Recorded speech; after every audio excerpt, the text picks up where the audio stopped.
আচ্ছা, আমরা শুরু করে দিলাম। স্যার আপনার কি 8টায় কোনো ব্যাচ আছে? আমার 8:30টায় ব্যাচ আছে আর একটা, ওই জন্য 8টায় দেওয়া যাবে না। ও আচ্ছা।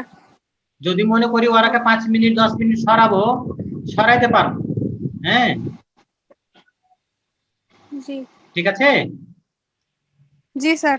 আর তোমাদের এই সময়তে যদি করা হয় তাহলে সকাল সকাল ঠান্ডা ঠান্ডা পড়াটা হয়ে যাবে।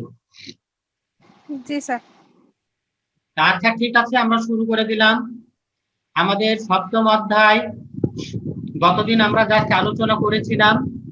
আজকে আমরা সপ্তম অধ্যায়ের সপ্তম পরিচ্ছেদ, শিরোনাম হলো ত্রিভুজের গুণাবলী। ত্রিভুজের গুণাবলী মানে ত্রিভুজের ধর্ম, অর্থাৎ ত্রিভুজের কে নিয়ে কত রকম কথাবার্তা বলা যায়, কত রকম সূত্র আছে, অনুসিদ্ধান্ত আছে, এগুলো সব আলোচনা যেখানে করা হবে সেই জায়গাটাকে বলা হচ্ছে ত্রিভুজের গুণাবলী, আলোচ্য বিষয়। তাহলে এখন আমাদের এখানে ত্রিভুজের গুণাবলীর মৌলিক দুটা সূত্র, সেটা হলো কি ত্রিভুজের সাইন সূত্র আর ত্রিভুজের কোসাইন সূত্র, এই দুটা মৌলিক সূত্র। ত্রিভুজের বাহুগুলোর দৈর্ঘ্য এখানে কি, এখানে এখানে লেখা আছে শিখনফল, এই দুটা আর ব্যবহারিক। তোমরা জেনে রাখো ব্যবহারিক পরীক্ষায় এই চারটার মধ্যে একটা প্রশ্ন পরীক্ষাতে থাকবেই, কোনো মাপ নাই। এখান থেকে ব্যবহারিক পরীক্ষাতে একটা প্রশ্ন থাকবেই 7.5 মার্কের। এখানে আলোচ্য বিষয় হচ্ছে ত্রিভুজের কোণ, ত্রিভুজের বাহু, অন্যান্য প্রতীক, ত্রিভুজের সাইন সূত্র, ত্রিভুজের কোসাইন সূত্র, এবং এগুলোর উপরে ভিত্তি করে কিছু সমস্যা দিয়ে অনুশীলনী গঠন। তাহলে তোমরা কলেজের ক্লাসগুলা নিয়ে ও তো চাপাচাপি যা হচ্ছে, এক একজনের মুনিরেরও পড়ার কষ্ট হয়েছে, তাহলে ওখানে সমন্বয়টা হয়ে যাবে। আচ্ছা দেখো, ত্রিভুজের ধারণা, গতদিনকে আমরা ত্রিভুজের যে সংজ্ঞাটা তোমাদের কাছে চেয়েছিলাম সেই সংজ্ঞা থেকে ফিরে আসতে হবে। আমাদেরকে বলতে হবে ত্রিভুজের তিনটি রেখাংশ দ্বারা আবদ্ধ সীমারেখাকে বলা হয় ত্রিভুজ, আর এই ত্রিভুজ দ্বারা আবদ্ধ এলাকাকে বলা হয় ত্রিভুজ ক্ষেত্র, আর এই ক্ষেত্রের পরিমাণটাকে বলা হয় ক্ষেত্রফল, ত্রিভুজ ক্ষেত্রফল। আমাদের এখানে আর একটা কথা বলেছি, সেটা হলো এই যে ত্রিভুজের বাহুর দৈর্ঘ্যগুলো অর্থাৎ পরিসীমা, ত্রিভুজের কোণগুলোর পরিমাণ, এগুলা ভিন্ন ভিন্ন যদি হয়ে যায় তাহলেও কোনো অসুবিধা নাই। কোথায় অসুবিধা নাই? ত্রিভুজের 3 কোণের সমষ্টি সর্বদা 180 ডিগ্রি থাকে। কিন্তু আমাদেরকে এখানে আর একটা সমন্বয় করতে হবে, যে সমতলস্থ কথাটা উচ্চারণ করতে হবে। সমতলের উপরে ত্রিভুজের 3 কোণের সমষ্টি 180 ডিগ্রি। ত্রিভুজ গঠনের কয়েকটি মৌলিক বৈশিষ্ট্য নিম্নরূপ আমরা ফলো করি। 3টে অসমরেখ বিন্দু হইতে হবে, তাহলে আমরা পর পর যদি যোগ করি তাহলে ত্রিভুজ গঠন হবে। ত্রিভুজ একটি তল এবং অধীন চলক রাশি। এই ত্রিভুজটা কার উপরে নির্ভরশীল? রেখার দৈর্ঘ্যের উপরে নির্ভরশীল, কোণের উপরে নির্ভরশীল, ওইজন্য এটাকে বলা হয় একটা অধীন রাশি।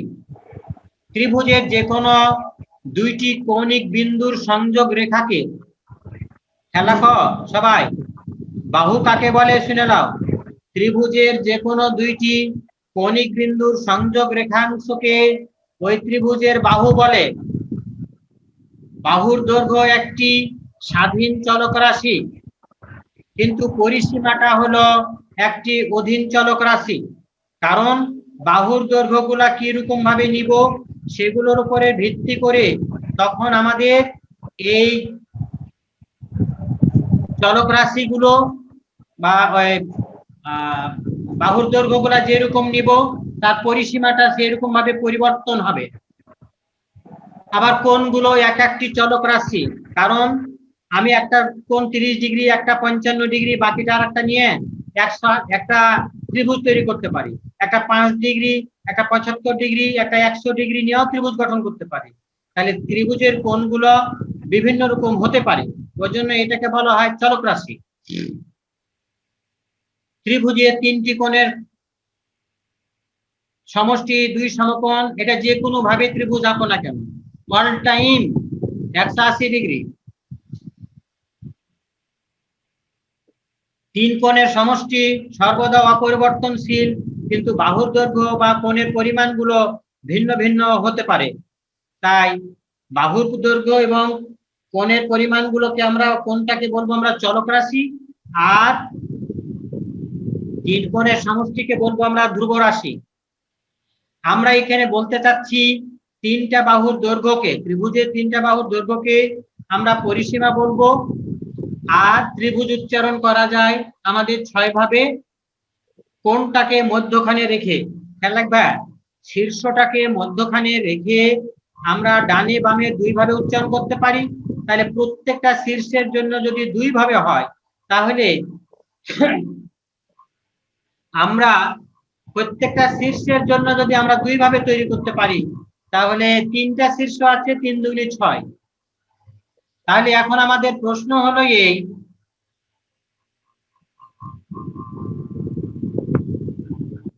তুমি চতুর্ভুজ কত ভাবে উচ্চারণ করতে পারবে? তনু, চতুর্ভুজ কত ভাবে উচ্চারণ করতে পারবে? 8 ভাবে। 8 ভাবে। আর কোণটাকে আমরা 2 ভাবে উচ্চারণ করতে পারি, এভাবে যে বিএসসি কোণ আর সিএবি কোণ, এভাবে আমরা একটা কোণকে 2 ভাবে উচ্চারণ করতে পারি। আমরা এই বাংলাদেশে শুধু না বা আমার কাছে শুধু না, তোমরা গণিতের ভাষা নিয়ে যেখানে আলোচনা করতে যাবা বিশ্বের যে কোনো জায়গায়, এটা ধ্রুব করা হয়ে গেছে, সবাই জানে, বা গণিত ম্যাথমেটিশিয়ান যারা সবাই একমত করে এটাকে করা হয়েছে কি, যে এবিসি ত্রিভুজ যদি হয়, তাহলে বিসি কে ছোট এ দিয়ে, এসি কে ছোট বি দিয়ে, এবি কে ছোট সি দিয়ে প্রকাশ করা হয়। যার কারণে এখানে এখানে বলতে হবে কি, আবার আমরা জানি এবিসি ত্রিভুজে যে 3টা কোণ আছে, শীর্ষগুলাতে কোণ চিহ্ন দিলেও আমরা বলতে পারবো যে ওই ত্রিভুজের যে 3টা কোণ। আর আমরা যখন জেনে গেছি কোণার উপরে যে বিন্দুগুলা থাকবে, আমরা অনেক সময় কি করি, ওই কোণটাকে উজ্জ রেখে এ বি সি এভাবে উচ্চারণ করে থাকি। ত্রিভুজের বাহুগুলোর দৈর্ঘ্যকে আমরা বলি পরিসীমা, আর পরিসীমাটাকে আমরা বলে থাকি 2s। তার এসটা হলো অর্ধ পরিসীমা। তাহলে এখান থেকে এভাবে আমাদের কথাবার্তা বলা হয়েছে। এখানে ত্রিভুজের 3টি বাহু ও 3টি কোণের সমন্বয়ে গঠিত বিভিন্ন প্রকার সম্পর্ক পাওয়া যায়।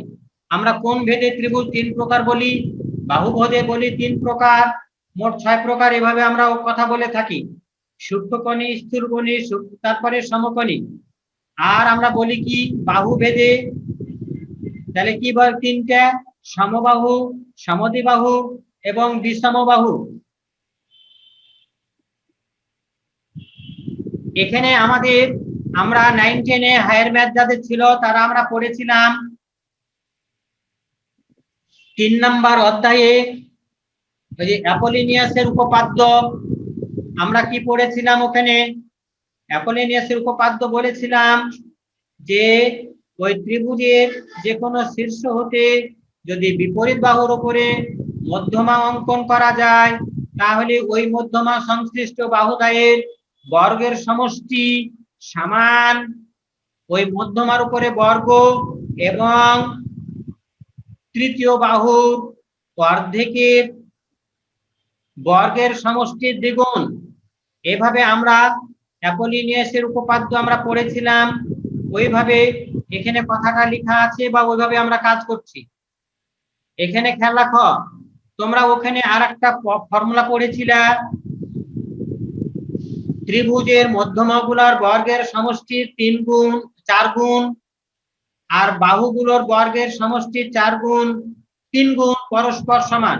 অর্থাৎ বাহুগুলোর বর্গের সমষ্টি 3 গুণ সমান মধ্যমাগুলোর বর্গের সমষ্টি 3 গুণ। এভাবে আমরা কিন্তু পড়েছিলাম। আমরা আবার পড়েছিলাম যে একটা ত্রিভুজে কোন একটা কোণকে যদি আমরা বলি সূক্ষ্মকোণ, যেমন সি কোণকে যদি আমি সূক্ষ্মকোণ বলি, তার বিপরীত বাহুর নাম হলো ছোট সি। যদি সূক্ষ্মকোণ বলি তাহলে ওই সূক্ষ্মকোণ সংলগ্ন যে দুটা বাহু থাকবে, সি কোণকে যদি আমরা সূক্ষ্মকোণ বলি, এর সংশ্লিষ্ট বাহু হলো এ আর বি, তাহলে এ স্কয়ার যোগ বি স্কয়ার হবে। এর বিপরীত বাহুর বর্গের থেকে বড় হতে হবে, বর্গ থেকে বড় হবে। আমরা যদি সমকোণ বলি তাহলে আমরা কি বলবো, এ স্কয়ার যোগ বি স্কয়ার সমান সি স্কয়ার।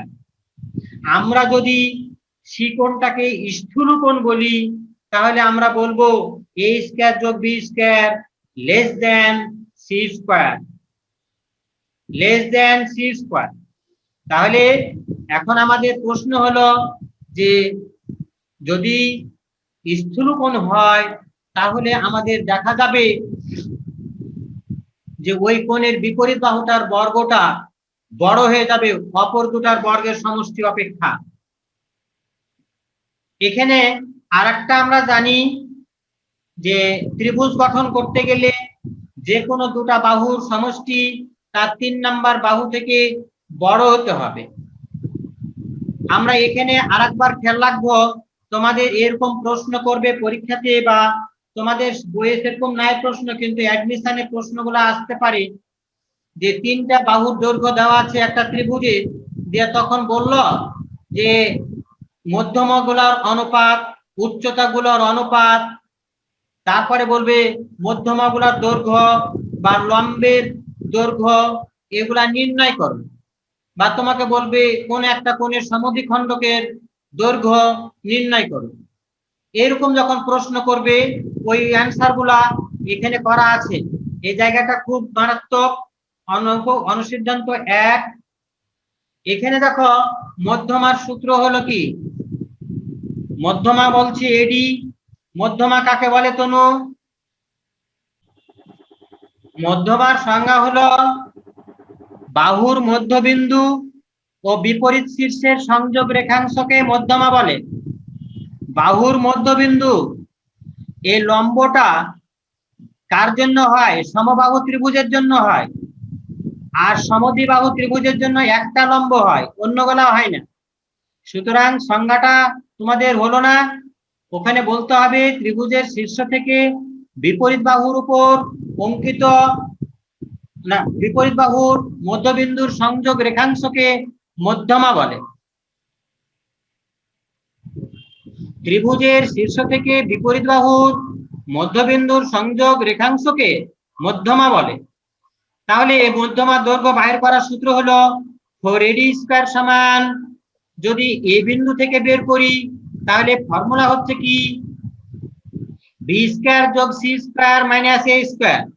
আমি যদি বি থেকে যদি মধ্যমা আঁকি তাহলে ফর্মুলা লিখবো কি, 2c square plus a square minus b square.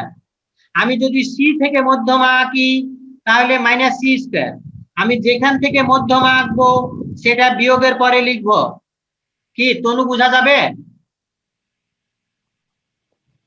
G sir. Rubaiya খেয়াল রাখো, যদি এখন আমি লম্ব আঁকি তাহলে ফর্মুলাটা কি হবে? লম্বের দৈর্ঘ্য বাইর করার ফর্মুলা আমরা এখানে দেখি।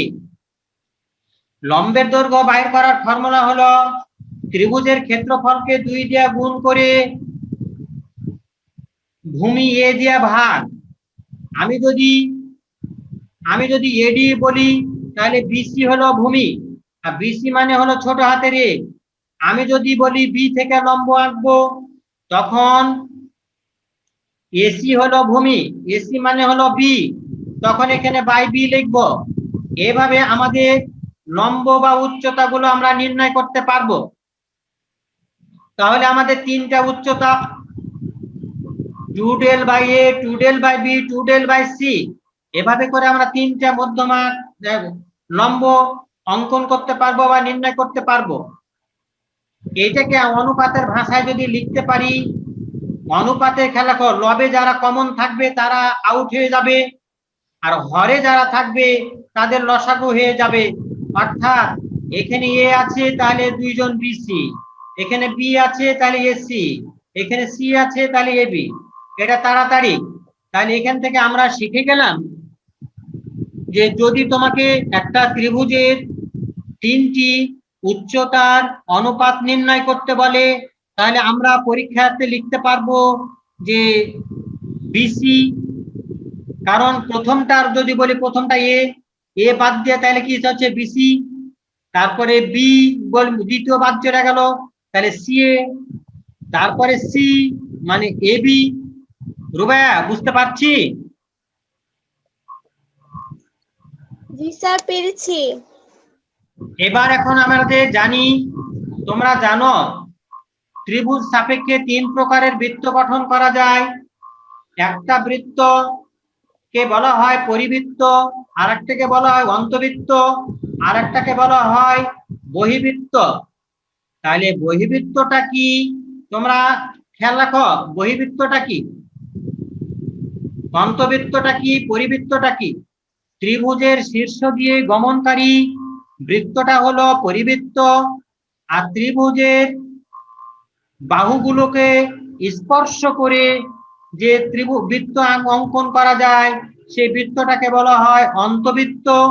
অন্তবৃত্তটা ত্রিভুজের ভিতরেই থাকে। আর বহিবৃত্তটা কি? বহিবৃত্ত হলো যে কোনো একটা বাহু আর অপর দুটা বাহুর বর্ধিতাংশ, এই তিনটাকে স্পর্শ করে যে বৃত্তটা অঙ্কন করা হবে সেটাকে বলা হচ্ছে, দেখো এ কোণের সমদ্বিখণ্ডক তোমরা 9 10 হায়ার ম্যাথে একটা উপপাদ্য পড়েছিলে, কোন কোণের অন্তর্দ্বিখণ্ডক ওই কোণ সংলগ্ন বাহুদ্বয়ের অনুপাতে বিপরীত বাহুটাকে অন্তর্বিভক্ত করে। এরকম তোমরা প্রশ্ন পড়েছিলে হায়ার ম্যাথে। দেখো এ কোণের সমদ্বিখণ্ডক যদি এডি হয় তাহলে এডি সংলগ্ন ওই বাহুটাকে হচ্ছে কি এবি আর এসি, এবি আর এসির অনুপাত হবে কি বিপরীত বাহু বিসি কে ডি বিন্দুতে বিডি অনুপাত ডিসি এ অনুপাতে অন্তর্বিভক্ত করবে। তাহলে এই যে এটা কথাটা লেখা আছে, এবি মানে ছোট সি, এসি মানে ছোট বি। এবার এটাকে আমরা ভাষাগত এইভাবে লিখতে পারবো, এভাবে অনুপাতের ভাষায়। এটাকে নেওয়ার পরে আমরা এখান থেকে খেয়াল রাখো বিডি বাই সি আর ডিসি বাই বি এভাবে আমরা লিখতে পারি। যদি এটা লিখতে পারি তাহলে এখন আমি দেখো যে অনুপাতের ভাষা আছে, লবে লবে যদি যোগ করি হরে হরে যোগ করতে পারবো, লবে লবে বিয়োগ করলে হরে হরে বিয়োগ করতে পারবো। তাহলে আমরা করিনি, করে নেওয়ার পরে বিডি আর বিসি যোগ করলে বিসি আর সি প্লাস বি, তাহলে এ বাই বি প্লাস সি। এখান থেকে তুমি বলো তামান্না বিডির মান বাহির করতে পারবা, সিডির মান বাহির করতে পারবা, পারবা না পারবা না বলো? আচ্ছা, এবার তুমি দেখো আরেকটা, বি কোণের সমদ্বিখণ্ডক যদি বিও হয়, বি কোণের সমদ্বিখণ্ডক যদি বিও হয় মানে এডির উপরে ও বিন্দুটা আছে অন্তকেন্দ্র, তাহলে এখন বিও যদি সমদ্বিখণ্ডক হয় তাহলে আমরা ফর্মুলা পড়বো কি এবি অনুপাত বিডি, এবি অনুপাত বিডি সমান সমান পড়বো কি, আমি এবি কে উচ্চারণ করেছি তো এর পোরশন হলো এও, আগে তাহলে এও কে উচ্চারণ করতে হবে, ডিও কে আর করা যাবে না। এও অনুপাত ওডি, এও অনুপাত ওডি।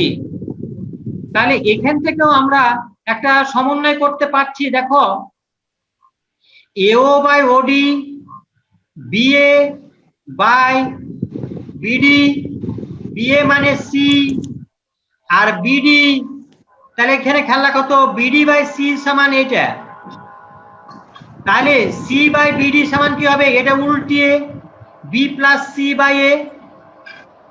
রুবাইয়া বুঝতে পারলাম এই লাইনটা? জি স্যার, পেরেছি। আচ্ছা, এবার তাহলে এখান থেকে দেখো এও অনুপাত বি ওডি আমরা পেয়ে গেলাম। তোমাদের কাছে প্রশ্ন ছিল তনু যে মধ্যমার ভাষা ছিল কি? মধ্যমা, যখন মধ্যমা বলছিলাম মধ্যমাগুলা পরস্পরকে একটা বিন্দুতে ছেদ করলে তখন ওটাকে বলছিলাম ভর কেন্দ্র। আর মধ্যমাকে কি অনুপাতে বিভক্ত করতো? 2:1। তাহলে তোমার যখন মনে প্রশ্ন জাগবে অন্তকেন্দ্র, ত্রিভুজের অন্তকেন্দ্র ওই কোণের সমদ্বিখণ্ডককে কি অনুপাতে অন্তর্বিভক্ত করছে, এরকম যদি তোমার কাছে প্রশ্ন করতো পরীক্ষাতে, তখন কিন্তু তোমরা কিভাবে করতে? এর কাছে আশ্রয় নিতে হতো। তাহলে এর কাছে আশ্রয় নেওয়ার একটা বুদ্ধি শিখালা তোমরা সবাই। যখন এ কোণের সমদ্বিখণ্ডক, এ কোণের সমদ্বিখণ্ডকের উপরে অন্তকেন্দ্র কি অনুপাতে আছে যদি বাহির করতে যাও, তাহলে নিয়মটা হলো দেখো, এর বিপরীতে আছে বি আর সি, তাহলে বি আর সি যোগ অনুপাত এ। রিফাত বলো তো, আমি যদি বলতাম বিয়োগ অনুপাত ওই সমান কি বলবো তাহলে? a plus c by b। হ্যাঁ, A plus C by B. Tanu, জি স্যার। তাহলে সিও ওই ও এফ কত বলবো? এ প্লাস বি অনুপাত সি। তাহলে আমরা কি পরিষ্কার হয়েছি তামান্না? স্যার রুবাইয়া? আমি বুঝতে পারিনি, স্যার আমি বুঝতে পারিনি। ও আচ্ছা, এ দেখো এ থেকে যখন আমি সমদ্বিখণ্ডক বললাম তখন এর উপরে যখন আমরা অনুপাতটা বের করব তখন নিয়ম হলো কি, এওটা কার উপরে আঁকছি? বিসির উপরে। যার উপরে অঙ্কন করব তাদের দুটা যোগ অনুপাত হবে। এ থেকে অঙ্কন করছি তো এরটা অনুপাত হবে। আমি এখন যদি বি থেকে যদি বলি বিও অনুপাত ওই, তাহলে এটা কার উপরে আঁকছি? এসি। এ আর সি যোগ করে অনুপাত বি হবে। এবার সি থেকে যদি আমরা আঁকি এ বির উপরে, তাহলে এ প্লাস বি অনুপাত সি হবে। বুঝেছি? স্যার এবার বুঝতে পেরেছি। আচ্ছা, তোমরা এইটুকু স্ক্রিনশট দিয়ে নাও। এখানটা তোমরা একটু ভালোভাবে পড়বা, ভালোভাবে দেখবা। অন্তবৃত্তের ব্যাসার্ধ, অন্তবৃত্ত মানে কি? ত্রিভুজের ভিতরে যে বৃত্তটা অঙ্কন করা হয় সেটা অন্তবৃত্ত। আর বহিবৃত্ত ত্রিভুজের শীর্ষ দিয়ে যেটা অঙ্কন করা হয় সেটা পরিবৃত্ত। আর বহিবৃত্তের ব্যাসার্ধ নিয়ে কথাবার্তা বলা হয় না এখানে। এভাবে এখানে আমরা এই সূত্রটি সুন্দরভাবে খেয়াল রাখবা, এটা আমাদের খুবই কাজে লাগবে। আমাদের অনুশীলনের প্রশ্নোত্তর করার সময় নোট 1 নাম্বার এবং নোট 2 নাম্বার খুবই কাজে লাগবে।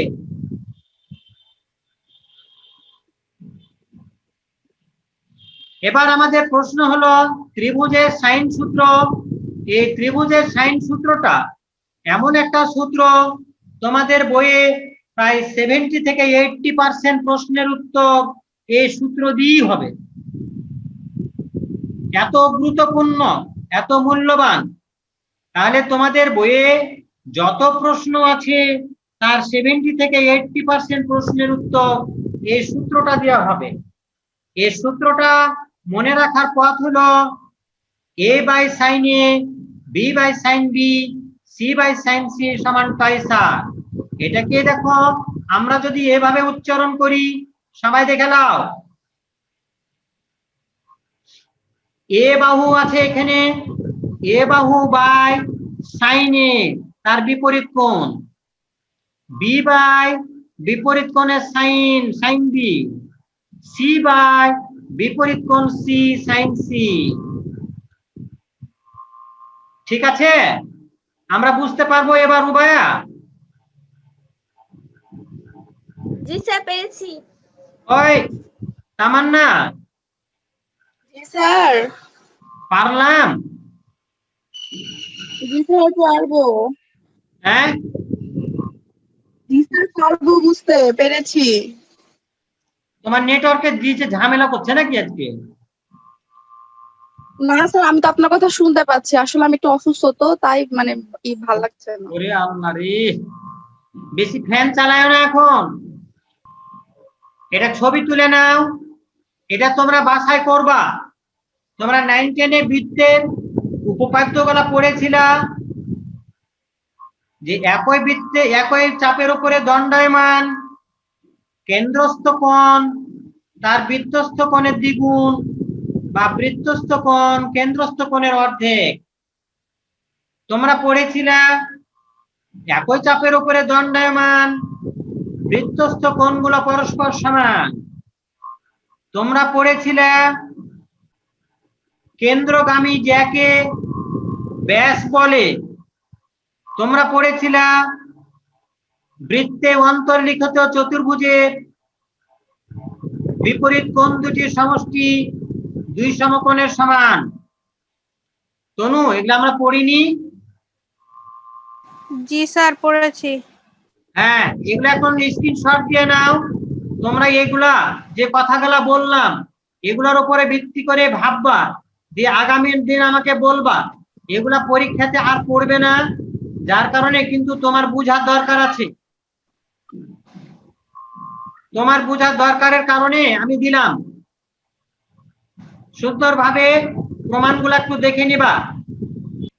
যে যে উপপাদ্যগুলা বললাম ওই উপপাদ্যগুলোকে খেয়াল করবা, যে প্রমাণ করবা, ঠিক হয়ে যাবে। এবার এখন এখানে প্রশ্ন, তোমরা 9-10 একটা পরিমিতি পড়েছিলা। পরিমিতিতে পড়েছিলা কি, যে একটা ত্রিভুজের ক্ষেত্রফলের জন্য যে দুটা বাহুর দৈর্ঘ্য দেওয়া থাকবে, ওই দুটা বাহু যে অন্তর্ভুক্ত কোণ, তাহলে কি হবে, বাহু দুটার গুণফলকে 2 দিয়া ভাগ আর ওই অন্তর্ভুক্ত কোণের সাইন যে এভাবে ত্রিভুজের ক্ষেত্রফল বাইর করেছিল। এখানে ওই সূত্রটাই এখানে আলোচনা করা আছে। আমি যদি বলি হাফ এবি তাহলে সাইন সি, হাফ বিসি বললে সাইন বি, হাফ এসি বললে সাইন বি। ত্রিভুজের তিনটা বাহুর দৈর্ঘ্য, পরিব্যাসার্ধ এবং ত্রিভুজের ক্ষেত্রফল, এই তিনটাকে নিয়ে এটা একটা সূত্র। এটা তোমরা মনে রাখবা, এটা অনেক ব্যবহৃত হবে। এবিসি বাই আর সমান 4 ডেল। আমরা এখানে তিনটা উপপাদ্য, এই যে দেখো সূত্র আছে, এই তিনটা সূত্রের মধ্যে একটা আমি করে দিব, আর বাকি দুটা তোমরা বাছাই করবা। বাছাই করে তোমরা স্ক্রিনশট দিয়ে দিবা, কেউ মিস করিও না। এবার এখন আমরা দেখে নিই তাহলে কিভাবে তোমরা সমন্বয় করবা। দেখো, আমাদের 1 নাম্বার বলেছে tan b - c by 2 equal to b - c b plus c cot a by 2। অনুরূপভাবে এভাবে তিনটা আমাদের আছে। খুব ইম্পর্টেন্ট প্রশ্ন, খুব ইম্পর্টেন্ট প্রশ্ন। এই সূত্রগুলা প্রমাণ করার জন্য আমি বলেছিলাম, দেখো ত্রিভুজ ABC A by sine A, B by sine B, C by sine C সমান পয়সা। এ কোণ বি কোণ সি কোণ সমান 180 ডিগ্রি। এগুলা সবই আমরা জানি। এবার আমার প্রমাণটা করতে চাইছি 1 নাম্বারটা। যখন এ ধরনের কোশ্চিনে ছোট অক্ষরগুলা থাকবে তখন তাদেরকে তুলে মান বসাইয়ে সমন্বয় করব, এটা আমাদের যেন লক্ষ্য থাকে। তাহলে এখানে আছে B minus C B plus C, তাহলে B minus C B plus C আমরা তুলে নিলাম। বি সমান লিখতে পারবো twice R sine B, C সমান লিখতে পারবো টয়েস আর সাইন সি। পারবো রুবায়া? স্যার। পারবো? জি স্যার। এই যে সি বাই সাইন সি সমান টয়েস আর। জি স্যার, বুঝেছি। আচ্ছা, জি স্যার, বুঝেছি ওটা। তাহলে উপরে টয়েস আর নিচে টয়েস আর, ওগুলা সব কেটে গেল, একটা লাইন গ্যাপ করা হয়েছে এখানে। এবার ওপরে sine C minus sine D, নিচে sine C plus sine D, ওপরে 2 cos c plus d by 2 into sin c minus d by 2, নিচে 2 sin c by c plus d by 2 into cos c minus d by 2। এবার 2 2 কাটা, cos by sin মানে cot, sin by cos মানে tan। এবার tan b minus c যদি আমি রেখে দিই, এই কটটা এ পারে চলে আসলে tan হয়ে যাবে, এই কটটা এই বাম দিকে যদি চলে আসে তাহলে tan হয়ে যাবে। তাহলে b minus c by b plus c এর সাথে tan হয়ে গেল tan b plus c by 2, tan b plus c by 2। এবার b minus c b plus c tan pi by 2 minus a by 2। তার মানে এটা কিভাবে লিখতে পারলাম, b প্লাস c মানে হলো পাই মাইনাস a, তাহলে পাই মাইনাস a যদি হয় তাহলে pi by 2 minus a by 2 আমরা লিখতে পারি সমান b minus c by b plus c। এখানে একটা 90 ডিগ্রি, tan আর থাকবে না, cot হয়ে যাবে cot a বাই 2।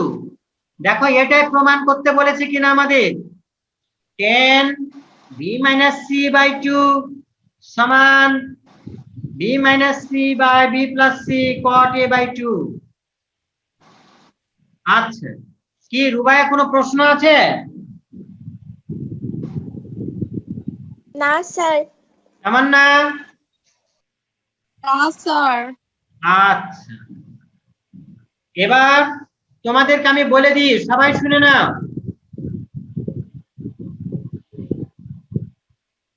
এইখানে যে কাজটা হয়েছে দেখো, 2 নাম্বার যখন তোমরা করবা তখন এটাকে একটা তাড়াতাড়ি মনে রাখার পথ শিখিয়ে দিই। বি কে সরিয়ে সাইন বি, সি কে সরিয়ে সাইন সি। দেখো তাড়াতাড়ি মনে করে নিবে। তাহলে C minus A by C plus A সমান কি লিখবে, sine C minus sine A, নিচে সাইন সি প্লাস সাইন। আর এখানে জন্য লিখবে কি, sine A minus sine B, আর নিচে sine A plus sine B. যে ফর্মুলা অ্যাপ্লাই করবা, এরকম ভাবে সব প্রমাণগুলো সমন্বয় করে তোমরা নিয়ে চলে আসতে পারবা, তোমাদের সব সমন্বয় হয়ে যাবে। কি তনু পারবো না? জি স্যার পারবো। হ্যাঁ, তোমরা এই 2 নাম্বার আর 3 নাম্বার বাসাতে করে তোমরা আমাকে তোমাদের গ্রুপে মেসেজে দিয়ে দিবা। তো ঠিক আছে, হ্যাঁ তোমরা এখন আমি মহসিনার সাথে কথা বলছি, কথা বলার পরে তোমাদের আমি গ্রুপে লিখে দিচ্ছি আগামী দিন থেকে 7:30টায় পড়া সকাল। তো ঠিক আছে, তোমরা সবাই ভালো থাকো। আসসালামু আলাইকুম ওয়া রাহমাতুল্লাহ। আসসালামু আলাইকুম। ওয়া আলাইকুম আসসালাম ওয়া রাহমাতুল্লাহ।